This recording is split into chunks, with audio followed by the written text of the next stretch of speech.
Welcome to another Pondering in a Psalm. Today we're going to look at Psalm 84, one of the better known psalms I suspect, and a beautiful psalm expressing the desire and the passion of the psalmist's heart. It's the first of four psalms, with the exception of Psalm 86, that is in this section attributed to the sons of Korah, and there are 11 by them in the psalms as a whole. That's interesting and relevant here because the sons of Korah were appointed by King David as part of his organization of the worship of the tabernacle and then particularly the temple. And their responsibility was to serve as gatekeepers and musicians. So this psalm that speaks about the worship of God's house is very appropriate for them. Now, of course, in the Old Testament, great importance was placed on the temple in Jerusalem. And before that, the tabernacle that accompanied the people of Israel through the wilderness and in the first generations of their time in the Promised Land. But the importance of the temple and tabernacle lay in what it represented, namely the presence of God among his people.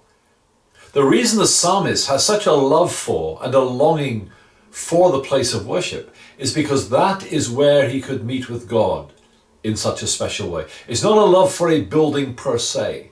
It's a love for the person represented by the building.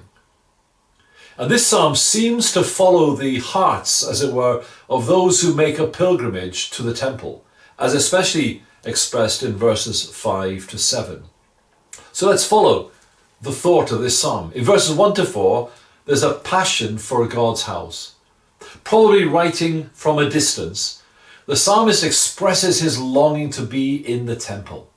And so intense is this longing that he feels faint at the very thought of it, and is jealous even of the birds that can fly in and out at will and make their home there. He envies those assigned to live on site, and who therefore enjoy the blessings of this place at any time. And then verses 5 to 7, there's a prayer on the way to God's house. The psalmist prays a blessing for those, probably including himself, who make the regular pilgrimage up to Jerusalem for one of the great festivals of the people of God. And using what is probably figurative language, he pictures the travelers journeying from sadness to joy, from dryness to pools of water, from strength to strength, the anticipation growing in their hearts as Jerusalem and the temple grow ever nearer. And so, such is the reinvigorating effect of just the anticipation of being in the place of worship with other worshippers. Then verses 8 to 9, there's a prayer in God's house. Now in the temple, the psalmist prays, notice, not primarily for himself, but for the king, who he describes here as our shield in verse 9, God's anointed one. Because if God's king, who of course rules in God's name, is blessed by God, then so will all the nation. And then in verses 10 to 12, there's again a passion for God's house. The psalmist says he'd rather be in the place of worship and in the nearer presence of God than literally anywhere else on earth. He'd rather be a humble servant in the temple than someone of great wealth and power elsewhere. Why? Because God shows great favor to his people, providing for them and protecting them from their adversaries. Now, of course, in the New Testament days that we enjoy today, there is no earthly physical sanctuary in the way there was in the Old Testament. In the New Testament, the sanctuary is the individual Christian and the gathered body of believers. But there is something, isn't there, very special indeed about meeting together with other true believers. And God has promised that when that happens, there's a special blessing afforded to them.